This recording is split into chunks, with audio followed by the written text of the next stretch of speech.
Olá a todos, estamos aqui novamente no nosso programa Reflexões Espíritas, onde eu estou aqui dando um apoio para o meu amigo Diogo. Diogo, que é o dono do programa. E aí, como sempre, aqui estamos falando aqui de alguns assuntos aí relacionados à espiritualidade, à vida, enfim. E hoje o assunto do dia é como as pessoas lidam com a morte. Algumas pessoas aí lidam de uma forma tranquila, porque daí entendem que a morte é só dessa casca que nós temos aqui, e o outro já tem uma dificuldade um pouco maior. Então é isso aí que vamos estar conversando aqui hoje sobre esse tema que é a única certeza da nossa vida. Quando nós nascemos, um dia nós vamos morrer. É isso, Diogo? É isso mesmo, meu amigo Garcia. Sejam bem-vindos mais uma vez. E acho muito legal esse tema, que inclusive é uma sugestão tua, achei muito bom, porque tem um certo ar de mistério para algumas pessoas sobre esse momento, né, do desligamento, do desencarne ou da morte, dependendo da tua crença. E aí é interessante que a gente vem de uma sociedade basicamente, uma sociedade de grande maioria católica, né? Até hoje os evangélicos já estão igualando para superar esse número, mas nós somos ainda de uma sociedade com uma base católica muito forte, e aí nós temos aquele rito, né, que a gente aprendeu com os avós, com os bisavós, com os pais, que é a questão do velório, né, a oração, a missa de cor presente. Não sei se vocês lembram, mas algumas pessoas passaram por isso no passado. Então, se rezava uma missa, não era uma missa em nome da pessoa, não, era, os familiares estavam ali, o corpo estava, né, às vezes num caixão, às vezes numa mesa específica, né, para isso, enfeitado, bem arrumado, e ali se fazia toda uma missa. Tem também dentro do rito católico, o enterro tem uma característica bem específica da leitura, né, do padre, da oração, da benzedura. E se encerra, ou pelo menos se finaliza essa primeira grande etapa do luto católico com a missa do sétimo dia, né? Que isso até hoje eu vejo com grande frequência. Tenho muitos amigos e familiares que são católicos. A minha avó é muito católica. Inclusive, eu ia com ela na missa. Para mim, dormir na minha avó no final de semana, tinha o compromisso de ir na missa domingo de manhã. Então, nós temos toda essa caracterização ainda muito forte, muito presente na sociedade. As religiões afro, elas já têm uma certa diferença, porque as religiões afro, e aí, claro, as religiões de origem afro, elas têm uma diversidade muito grande. Tá? Eu vou falar, o candomblé e a umbanda, que são mais comumente conhecidas, né?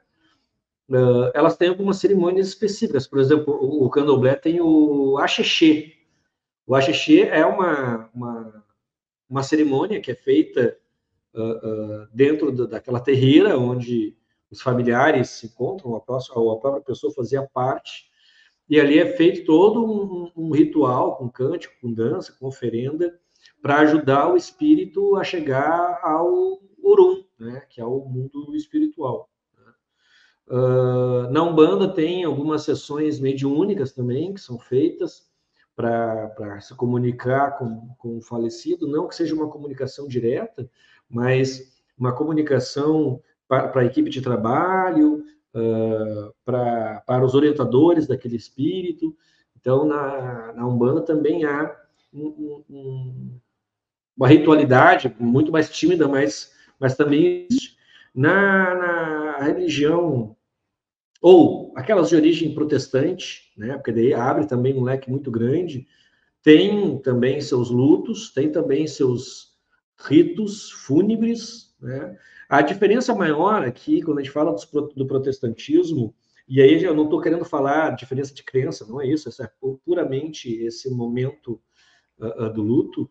A diferença maior nos protestantes é que é feito mais em comunidade. Tu vê os participantes daquela igreja, em específico, elas são mais do que convidadas, elas são quase convocadas para esses momentos de oração para aquele ente, para a pessoa ao qual estão todos ali enlutados, né? Nas religiões indígenas também, o Brasil tem milhares de povos indígenas e de origens também bem diferentes, de crenças bem diferentes. A gente consegue ter uma ideia maior, assim, de alguma coisa quando a gente fala dos tupi-guaranis, aí a gente está falando de Tupã, e aí tem um certo entendimento, mas ainda muito distante, porque a nossa escola realmente ela não deu uma instrução boa para nós em relação à cultura indígena, que ela é mais do que importante, ela é fundamental para a nossa sociedade, porque é deles essa terra, né? Tem muito do culto deles está ligado, como toda a sua vivência, está ligado à terra, está ligado à natureza, né? Então, os indígenas têm uma série de ritos de despedida, que tem oferendas, tem morte de animais, tem danças, alguns viram 24 horas numa certa dança e com certos, como é que eu posso dizer? Não é incenso, mas com certas ervas, né? Participando. Alguns têm algumas bebidas também que são específicas para esse momento, para ajudar a passar por isso.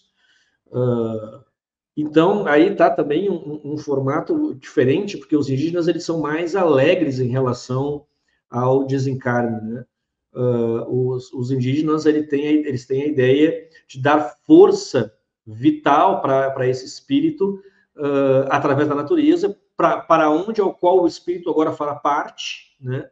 E a partir desse momento ele começa a proteger o seu povo, né? Então, quando a gente fala em indígenas, a gente fala muito sobre essas ancestralidades, mas nada mais é do que isso, de acreditar que os seus ancestrais, do seu povo, estão ali protegendo o próprio povo, e que um povo, assim como o tempo, ele vai ganhando cada vez mais potência, né?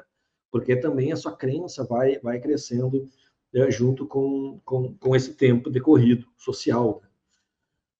Temos também o judaísmo, que tem aí um rito muito forte e que eu não teria tempo e tão pouco conhecimento para poder explicar bem, mas o judaísmo ele tem os rituais de luto são muito rigorosos, eles são muito disciplinados nesses momentos, né?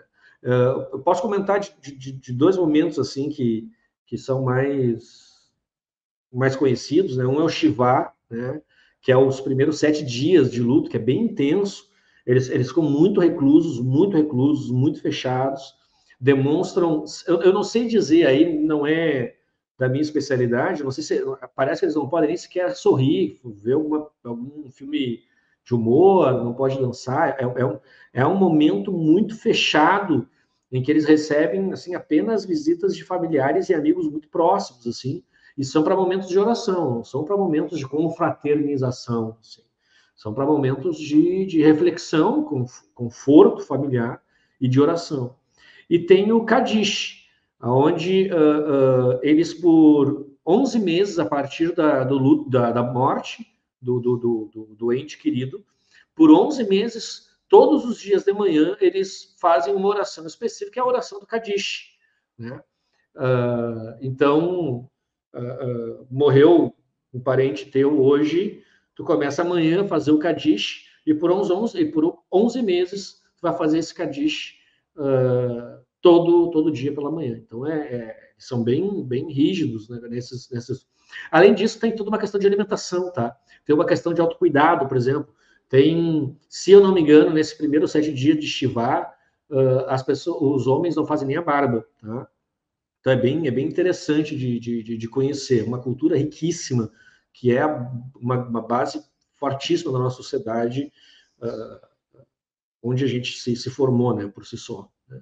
No budismo, que já é aí uma religião muito mais transcendente, né? Muito mais energética, né? Ela já vê esse momento como uma passagem, é um ciclo, eles inclusive simbolizam tudo pelo círculo, pelo aro, né? E o legal é que também as cerimônias são cerimônias bem, não vou dizer feliz, mas é de longe muito mais agradável do que é um luto na religião católica que a gente conhece com mais proximidade, por exemplo. Eles fazem muita oferenda também no budismo, nesses eventos, né, nesses rituais, e a ideia é para poder guiar o espírito, ajudar o espírito, né, a chegar à sua jornada, né, no outro mundo, né.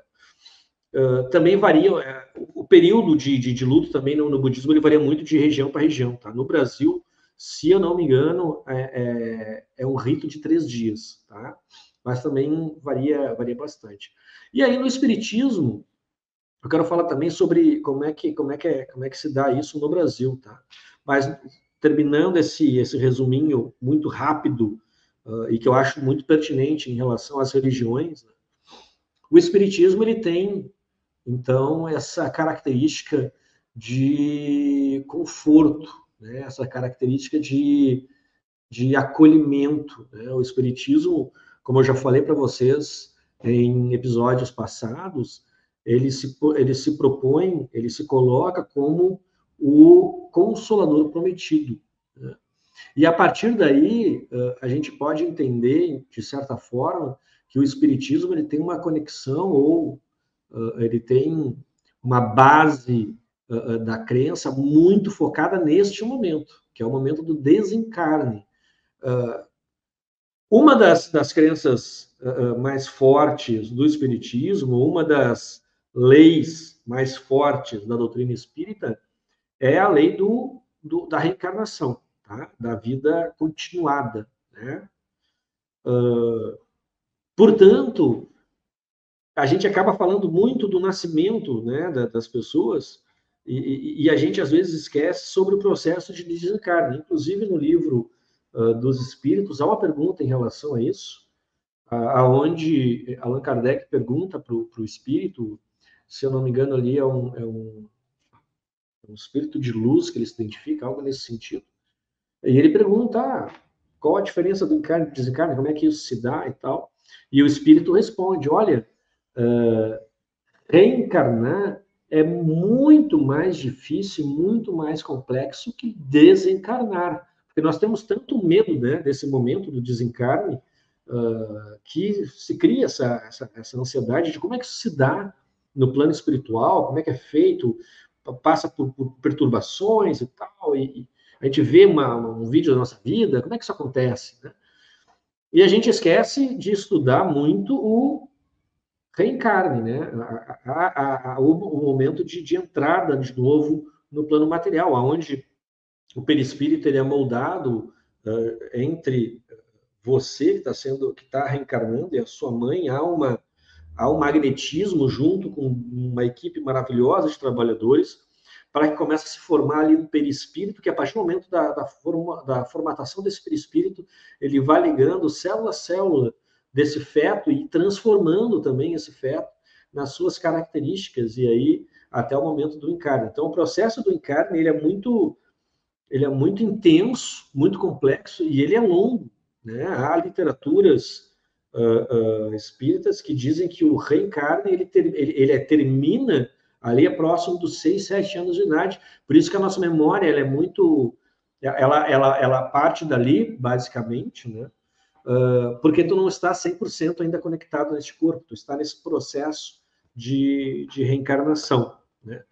E ritos, a gente não tem exatamente ritos de desencarne ou ritos de luto, tá? O espírita, ele acredita tanto na reencarnação que ele consegue... um espírita, eu estou falando daquela pessoa que pratica o espiritismo, acredita, que lê, que estuda, que vá na casa espírita, né? Estou partindo desta concepção. Ele tem a sua certeza tão forte na reencarnação que o processo de luto ele é bem curto E eu posso dar como testemunho, né, o meu processo. Claro que eu já perdi vários familiares, inclusive há 2 anos atrás perdi o meu avô com 85, bem vividos. Então, tem processos mais próximos, mas o que mais marcou a minha vida e o que até hoje é um pilar, assim, existe um antes e um depois, né? Foi o desencarne do meu pai, que aconteceu em 2019. Sim, a conexão que eu tinha com meu pai é algo inexplicável. Eu acho que eu sou fruto daquela idealização de relação pai e filho, onde meu pai é o herói, meu pai sabia tudo, meu pai podia tudo, meu pai era, para mim, até hoje, para mim, o ideal de ser humano. Né? E eu perdi meu pai em 2019, e eu fui vê-lo, porque ele desencarnou em casa, então eu cheguei na casa deles, vi o corpo do meu pai, obviamente fiquei muito emocionado, chorei por algumas horas, como todo e qualquer filho, obviamente, mas confesso que ali, em torno de 24, 48 horas, eu já tinha um outro sentimento, né? Um sentimento de saudade, um sentimento de o que será que ele está fazendo agora, um sentimento de eu sei que daqui a um ano ele vai estar ótimo, mas como é que ele está agora? Eu queria saber como é que ele está agora. Tem coisa que eu posso fazer agora, além de fazer uma oração, além de me concentrar nisso, o que eu posso fazer? Então, essa sensação ela aconteceu muito rapidamente. E de lá para cá, a minha relação com esse momento, ele é de saudade do meu pai. E eu sei que ele está vivo, eu, como espírita, o percebo, né? Então, o espírita em si, ele vive o luto por um curto espaço de tempo, normalmente, isso varia de pessoa a pessoa, obviamente não quero invadir o espaço de ninguém, mas normalmente é um período curto pelo seu entendimento, né, naquilo que ele realmente crê. Né? Acho que entre o espiritismo, acho que é isso, né, Garcia? Tá no mudo, Garcia. Eu não tô te ouvindo. O que eu queria tecer um comentário é o seguinte. Você citou aí várias religiões do mundo aí, como que elas lidam com a morte. E faltou uma coisa aí que eu gostaria de completar, que é o seguinte. Como que elas acham que o corpo humano tem que ser tratado depois da morte? Então, alguns optam aí pelo enterro, né, que é o tradicional em cemitérios. Até tem uma coisa curiosa aí que outro dia uma pessoa falou, e é bem interessante isso. Nós, espíritas, acreditamos piamente em reencarnação e tem N motivos para isso, que até nós já citamos aqui alguns, que algumas pessoas têm a capacidade até de ter alguns flashes aí de memórias de vidas anteriores. Mas aí tem uma coisa interessante. Se em vidas anteriores você teve corpos e esses corpos foram enterrados, então você tem, de certa forma, curioso, N corpos enterrados aí pelo mundo. Né? Se a gente parar uma reflexão. E isso é o que eu estava me propondo aqui nesse programa, para a gente pensar aí como lidar com a morte. Tem uma frase aí que é dita aí em várias religiões também, do pó viemos ao pó iremos. Essa frase aí não é uma frase bonita de efeito tal, ela é uma frase puramente física. Física no seguinte sentido. Quando o universo era, sei lá, um vazio absoluto, aí vamos dizer assim, que Deus estava montando aí o universo ainda, o que existia no espaço? Poeira. Poeira cósmica, que é assim que o pessoal fala. Essa poeira cósmica, para quem não acredita em Deus, em algum momento lá se juntou e foi formando lá as estrelas, os planetas e assim por diante. Só que para as pessoas assim ter uma ideia do que nós estamos falando aí, que é essa poeira cósmica, tem uma foto aí do telescópio James Webb, que é o mais moderno atualmente, que levou mais de 30 anos para ficar pronto. Ele tira a foto lá de uma nuvem que tem no espaço. Essa nuvem ela tem uns formatos bonitos, assim, gigantes. Eles chegam e falam lá que é o celeiro de estrelas, tem uns nomes bonitos aí para essa nuvem. Aí tem um pedacinho dela aqui na cabeça, vamos imaginar que nós estivéssemos vendo a tela. Um pedacinho aqui, daí está toda a nuvem aqui desenhada.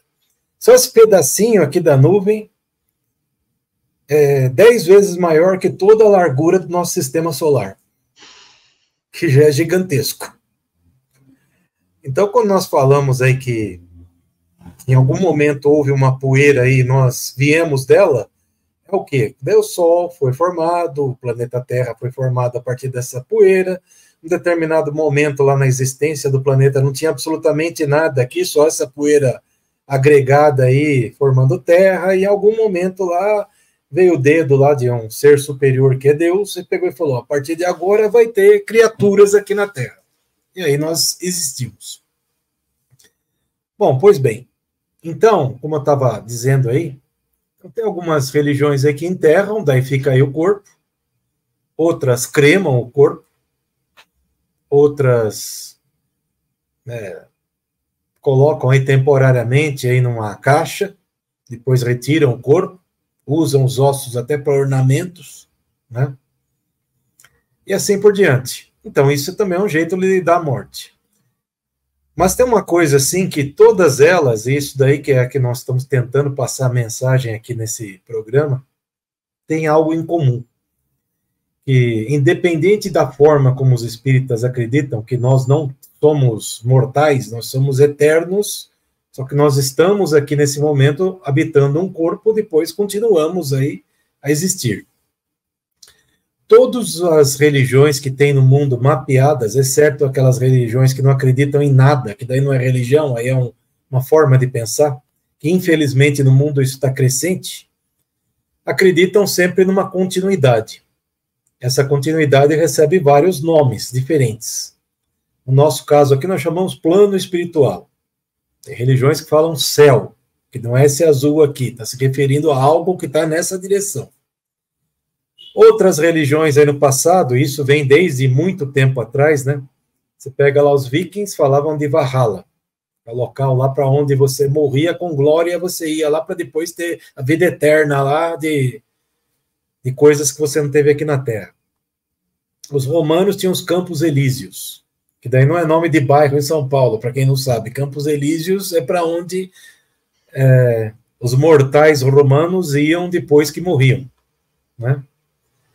Então, o que eu estou querendo dizer com isso? Que, de uma forma ou de outra, todas as religiões, ao longo da história da humanidade, acreditaram em uma continuidade disso que nós estamos vivendo aqui.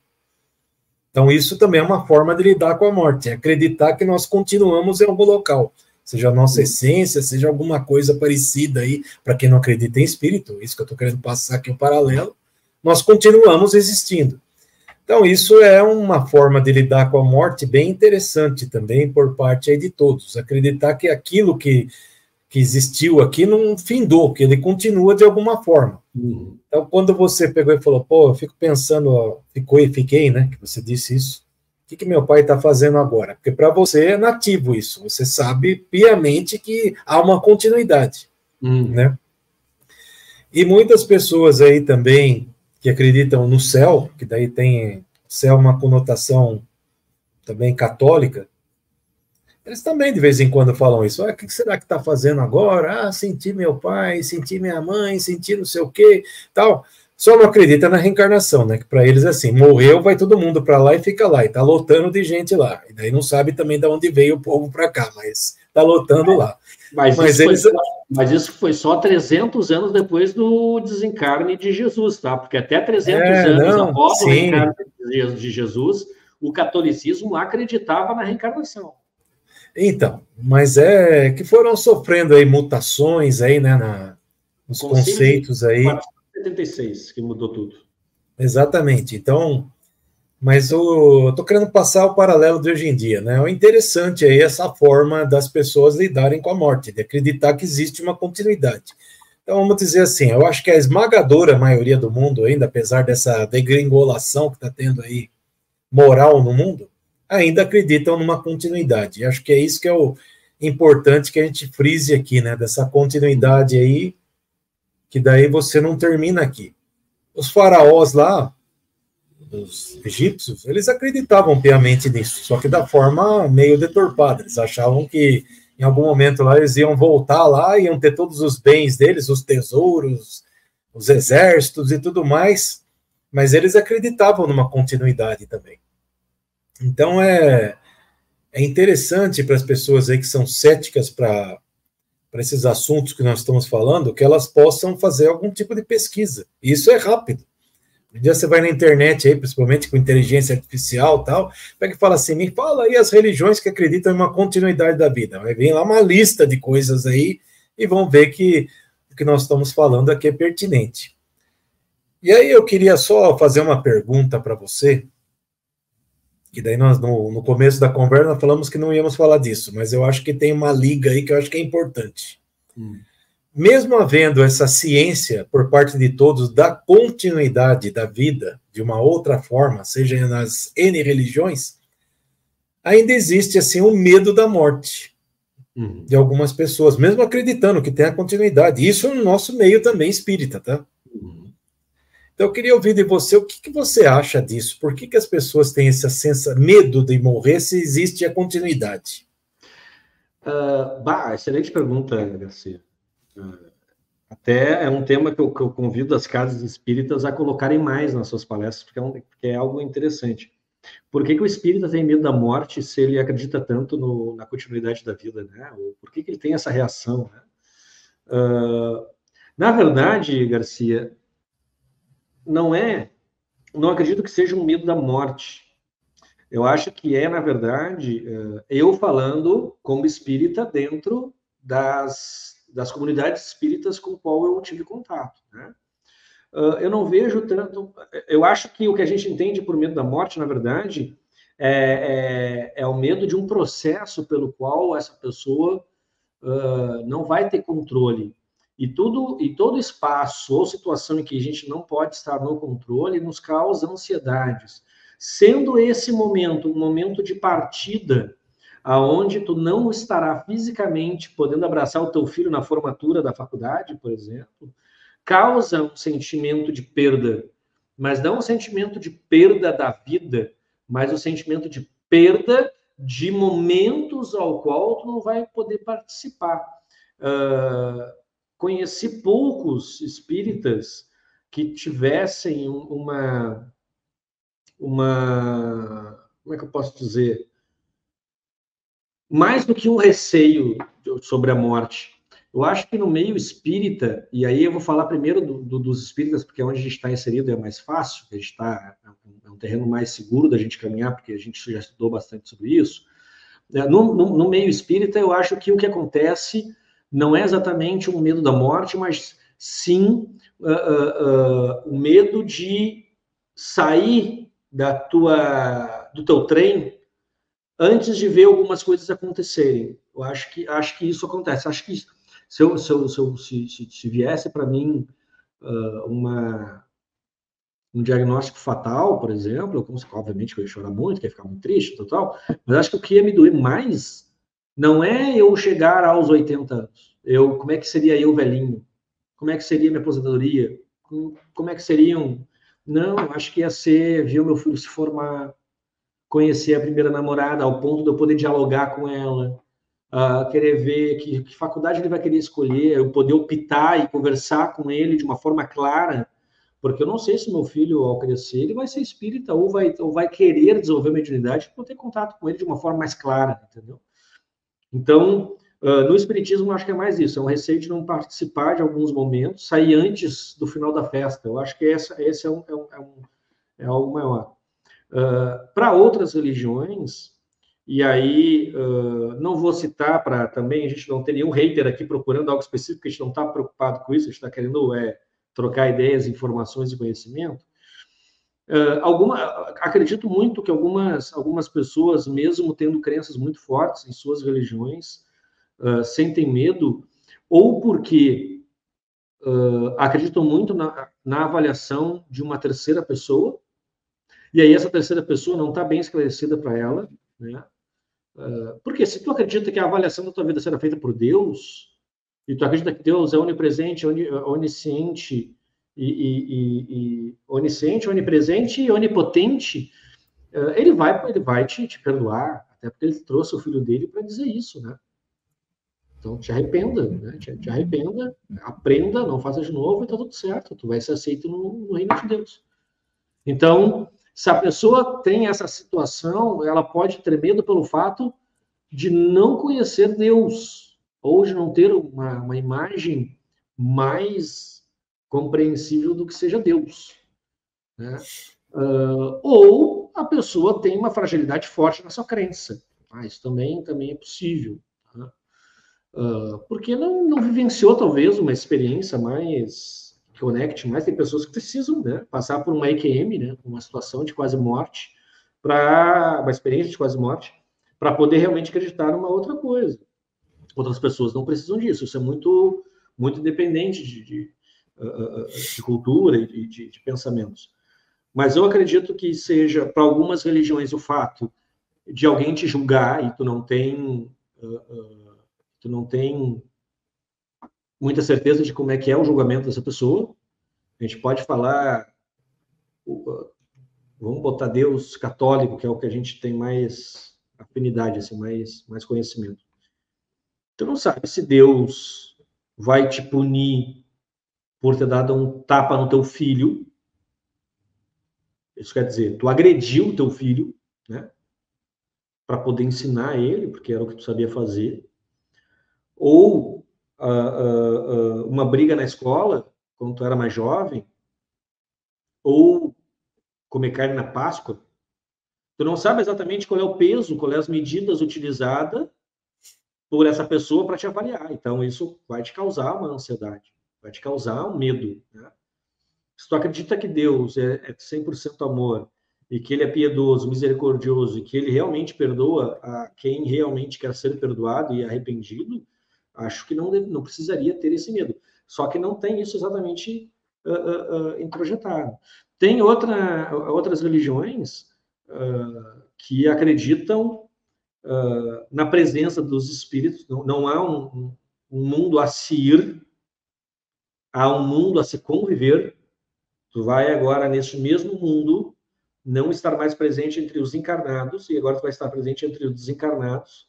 Os indígenas, por exemplo, têm esse tipo de natureza, de algumas tribos, algumas etnias. E, portanto, a partir de agora, tu tem trabalho, tu tem família, tu tem compromissos nesse outro plano, e que tem a ver diretamente com a tua comunidade indígena, né? Então, tu trabalha para a comunidade. O espiritismo acredita mais ou menos nisso também, né? Porque a gente acredita que a gente trabalha no plano espiritual e ligado diretamente às pessoas ao qual a gente tem afinidade. Então, também fazia sentido estar inserido na comunidade de trabalho e na comunidade que tu vivenciou quando encarnado, né? E em outras religiões, como o budismo, como o hinduísmo, eu acho que o medo da morte é o medo de não estar pronto para essa etapa. Então, eu conheci algumas pessoas dessas doutrinas, dessas religiões, que eu gosto muito de estudar sobre isso. Então, quando eu encontro, às vezes aparece um hindu ou um budista no centro de Porto Alegre vendendo livretos, né? E quando eu encontro um cara desse na rua, eu tô com o tempo, dou uma paradinha lá deles e tento trocar uma ideia com ele, para conhecer um pouco, né? E eu vejo que neles a visão sobre isso é bem diferente. Alguns, dependendo de uma certa idade, até anseiam por isso, até querem que isso aconteça, porque isso mostra que foi finalizada uma etapa e que ele vai começar outra, né? Então, é até legal, até bonito essa forma de ver.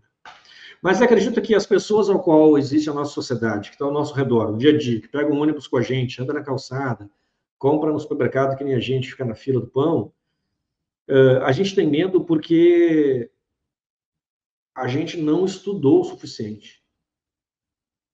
Eu acho que o católico, quando ele tem, acho eu, Diogo Monteselli Rocha, sendo responsável pelas suas próprias opiniões. Eu não estou falando como um espírita em nome do movimento espírita, tá?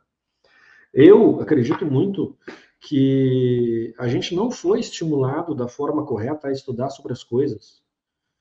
Existe uma falha na nossa educação, existe um atraso na nossa educação, onde a culpa não é da escola, a culpa não é do professor, a culpa não é da diretora da escola, não é assim, não é o MEC que decide esse tipo de coisa, não é nesse nível, estou falando no nível ainda maior, que é a gente se construiu em cima de uma sociedade que foi cerceada do conhecimento.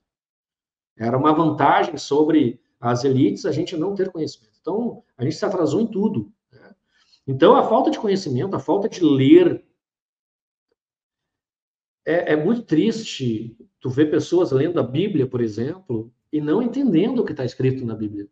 Né? Isso causa ansiedade, insegurança, isso causa medo. E se ali está aquelas palavras, eu já não consigo entender. Quando o padre, o pastor, o sacerdote, sei lá quem, de qualquer religião e doutrina que esteja falando, está me dando uma orientação e eu não consigo ver nessa orientação a mesma palavra que está aqui, porque eu não leio, eu sou talvez até um analfabeto funcional, isso vai me causar medo, porque o ser humano ele vive de experiências, e aí a experiência dele não é uma experiência boa. Espero ter respondido a tua pergunta, que foi muito boa, Garcia. Obrigado. Não, você respondeu e eu queria fazer um complemento aí, e num outro programa aí que eu participo aí também, dando um apoio aí para uma pessoa, nós falamos disso daí, mas de uma outra conotação, no mundo corporativo, nada a ver com espiritualidade e tudo mais, que é o quê? É as pessoas não perguntar o porquê, elas simplesmente aceitam uma coisa. Então, vou te dar um exemplo de uma coisa bem simples. Eu sempre questiono isso daí quando alguém quer discutir religião comigo. É o seguinte. Pois bem, quando Jesus nasceu, ele nasceu na manjedoura. Então, o que é uma manjedoura? A primeira coisa que eu pergunto para a pessoa. Vou dizer assim, cada 10, 9 não sabe responder. Mas sabe da manjedoura. A manjedoura, nasceu na manjedoura. Então, aceitou aquilo lá e nunca perguntou o que é isso. Que é o porquê e o que é também. São duas perguntas. Aí a outra pergunta mais instigante, que essa daí demandaria horas para a gente conversar, era o seguinte. Quando Jesus nasceu, chegou 3 reis magos. Pois é, quem eram os 3 reis magos? É a pergunta que eu faço. Daí alguém fala justamente o que eu não sei, não o que me interessa. Eu não sei mesmo. Começa a falar o nome deles, que é o que está escrito. Tá bom, mas quem são eles? É um grande mistério isso daí, não está escrito ali. Eu e você sabemos aí que você pegou e falou agora há pouco lá no concílio lá do século V lá, foi retirado lá, foi definido aí uma regra. Pois é, mas teve outros concílios aí que tiraram coisas que eles julgaram aí comprometedoras aí para ter esse conceito aí do que se conhece aí de religião, né? Então, demandaria horas para a gente conversar o que são os 3 reis magos, que daí eles têm uma explicação, o que são eles e por que essa conotação de magos. É porque no antigo livro que existia lá, que era um pedaço lá da Bíblia no passado, porque é outra coisa que as pessoas também não sabem, a grande maioria, aceitam. A Bíblia não é esse livro dessa grossura, a Bíblia era uma enciclopédia. Só que ela foi enxuta, porque alguém pegou e falou, vamos deixar isso daí porque foge dos nossos interesses. Então, o que eu estou querendo passar aqui, nesses minutos finais aqui, é que para que as pessoas questionem um pouco as coisas, não fiquem só lendo, e não parem para pensar e interpretar aquilo ali e perguntar e ir atrás da resposta. Porque quando elas forem atrás da resposta, elas vão encontrar coisas que dão mais clareza e mais certeza para elas dessa crença que eles têm. Seja qual tipo de crença. Então, uma coisa que eu aprendi também em matemática é sempre o seguinte: a matemática, ao longo da história do mundo, foi complicada. Então, você pega aí e pergunta para cada 10 alunos de uma escola básica aí, 9 vão falar que não gostam de matemática, porque foi feita para complicar. Porém, quem pensou num conceito matemático, ele pensou da forma mais simples possível. Então, se fosse ensinada da forma como ele pensou, todo mundo adoraria. É o paralelo que eu faço. Verdade. Alguém vai pegar e falar para mim, mas você não sabe o que está falando. Não, eu sei porque eu estudei. Eu estudei matemática e eu estou falando isso com propriedade. Então, é mais uma dica que eu dou. Se você odeia matemática, procure saber como ela foi inventada. Você vai ver que vai ficar uma coisa muito mais apreciável, muito mais gostosa de estudar, e não aquela coisa chata de decoreba. Bom, mas não estamos aqui para falar de matemática, não estamos aqui para causar polêmica, estamos aqui simplesmente para dar aí uma contribuição aí da nossa ótica aí sobre as reflexões espíritas, que é o nome desse programa, tá? Do meu lado aqui eu vou encerrando, agradeço aí quem assistiu e espero vocês aí no próximo. Eu também, muito obrigado. Muito obrigado pela oportunidade, obrigado pelo teu tempo, Garcia, obrigado pelo tempo de quem assistiu. E a ideia é aquela, né, de ser um fator positivo na vida das pessoas. Se eu pude te ajudar ou te dar um conhecimento ou qualquer coisa que seja 0,00001% melhor na tua vida, bati minha meta. Tá? Então, obrigado por estar conosco até esse momento. É isso aí. Então, muito obrigado de novo e até o próximo programa. Até lá. Tchau, tchau.